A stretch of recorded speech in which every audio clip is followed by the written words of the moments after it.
test? Because when we were down there, there were some pilot tests of that. Is about $200 per DNA test. Are we doing more of those, or is that on hold? So ICE is in charge of that program. So they did do a pilot program. It was very successful, and they asked for additional funding in the supplemental, which they were granted. So they're going to begin to expand that program. But right now, I don't know the specific details of where and when. I'd have to defer to ICE. But because we're really releasing right out of CBP, in many cases bypassing ICE, won't Border Patrol have to do the DNA test to try and get some handle on the fraudulent families? Right now, what's happening is ICE is actually deploying HSI agents to the southwest border to actually be in the stations to do that. Okay. Senator Rosen. Thank you. Thank you, Chairman Johnson, Ranking Member Peters, for considering my request to hold a hearing on conditions of migrant children at CBP facilities today and this critically important topic. It's vital that we work together to ensure the safety and well-being of children. So I want to thank you, Commissioner Morgan, Deputy Inspector General Costello, for your testimony, for your work, and your commitment to doing the right thing here. So I've asked last month for 3 needed reforms. I placed hold on 2 DHS nominees. I'm going to keep my hold in place until the facilities drastically improve. As you know, a couple weeks ago, we went down, we visited Donna, McAllen, and Ursula, saw the conditions of the detention centers holding migrant children. They are slightly better than what was reported weeks prior, and those facilities are still no place for children to stay for prolonged periods of time or really any amount of time. I've been advised by child welfare advocates from various nonprofit organizations that there are 3 immediate changes needed at CBP. 1, more medical professionals with pediatric experience at CBP facilities. 2, the hiring of trauma-informed child welfare professionals to ensure the best interests of the children are being met. And 3, providing NGO access to CBP facilities to assist with humanitarian efforts.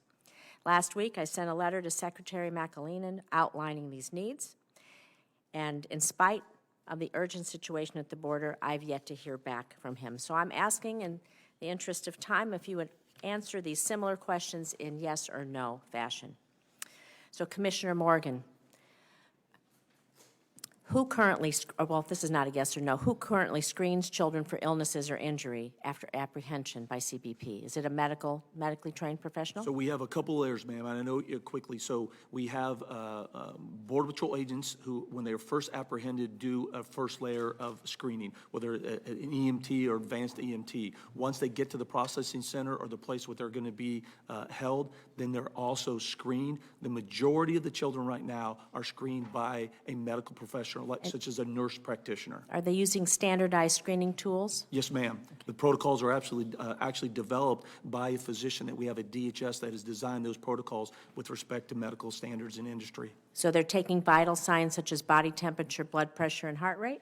Yes, ma'am, every single one, and they actually have a range of temperature. They file as part of protocol. If it falls within that range, it means immediately transport to a hospital. Do all CBP facilities have adequate working medical equipment for children?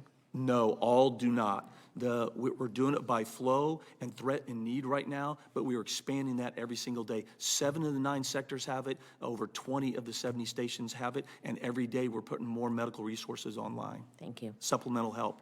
If a child is found to be injured or sick, is there a process for them to receive additional evaluation by a healthcare professional? Yes, we work with local EMS, local medical facilities as well. And again, based on those protocols, if the individual is showing meeting those standards, we transport them immediately to the hospital.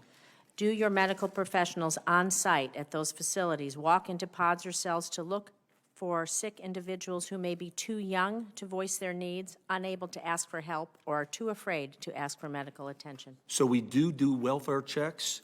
Whether each one of those welfare checks, they actually go into the holding facilities, I need some more fidelity on that, but there are welfare checks that are mandated by TEDS every 15 minutes. And approximately how many more medical professionals with pediatric experience and child welfare professionals do you plan to hire? Yeah, that's a good question. I would say I'm welcome to anyone that you just described that continue to work with us to help us come up with that strategy and end game. we're welcome to any ideas and suggestions. But those numbers are being worked right now, again, from the physician that DHS has as the overall medical coordinator, as well as other, I would say, healthcare provider associations.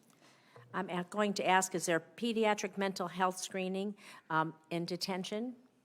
Not at this time. And again, I would just say that I understand, but again, I want these children out of those, even the soft-sided facilities. I agree with you, ma'am. That's not where kids should be. I want them out of there as fast as possible to a more adequate environment. So who's ensuring that very young children have their basic needs met, such as diaper changing, feeding, bathing, or brushing teeth? So we actually have coordinators in every one of those facilities, and the Border Patrol and other agencies that are helping us are responsible for that. We actually have detailed logs that logs when someone's fed, whether they receive a hot meal, a cold meal, how many times they receive a shower, and et cetera. We have detailed logs on that. So you've expressed just now interest in working with me to make some things happen. So are you developing a policy to provide access for NGOs to CBP facilities to assist with these humanitarian efforts? So what I can say is those have been ongoing discussions, and Senator, I'm absolutely willing to work with you to come up with a workable solution. Because we do have people willing to come in to help alleviate some of this situation and provide comfort care specifically for Yes, children. ma'am. What I can say, the 115, 116 of Congress, we've had over 100 CODELs, staff DELs, almost the same number. We've had countless numbers of IG reports and other access and reviews. So we're not shy away from But we'd someone like to coming in. see NGOs have access, better access, to be sure they can evaluate children who oftentimes cannot express concern or express what's happening to them. So I'd like to be sure that we are able to do that and can work with you. I have people ready, willing, and able to come to your facilities. Yes, ma'am. I just have a short time left. I want to be sure that Senator Hassan talked about abuse. Can you talk a little bit about the process for migrants to safely report any abuse that they have and if they're aware of that?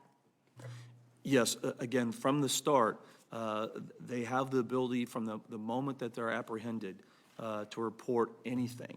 What we have found, though, is once that they leave Border Patrol custody, CBP custody, and they go to HSS specifically for the children, that's when we found that most of the reporting is being done after they leave our custody. So they don't have, so they're not reporting there, they're reporting after they leave. And That's what the statistics show, yes, ma'am. to your knowledge, is there a confidential process there for them to report so they don't receive retaliation wherever they go in the future? Yes, ma'am. It's hard to have that confidentiality when you're in a central processing center or the soft-sided Donna facility that you saw that's wide open. But we absolutely take every allegation seriously and do everything that we can to make sure that it's followed through, and we coordinate with the appropriate entity, whether it's the IG, CRCL, or any appropriate entity. Where, do you have a specific place where the logs are kept once the information once abuse is reported? Do you have a central location where that's kept so that NGOs or other places can take a look and see what's going on? Yes, ma'am. So we have a joint information center. It's called the JIC. So anytime there's a complaint or alleged complaint that goes to the JIC, that OPR from CBP manages, and that database is kept. So if NGOs want to come in and represent someone, there will be transparency with these records. So there's some privacy concerns with that with respect to ongoing investigations, but I'd be more than happy to work with you offline to see where we can reach an appropriate compromise for transparency. But there are privacy concerns with respect to investigations. Thank you.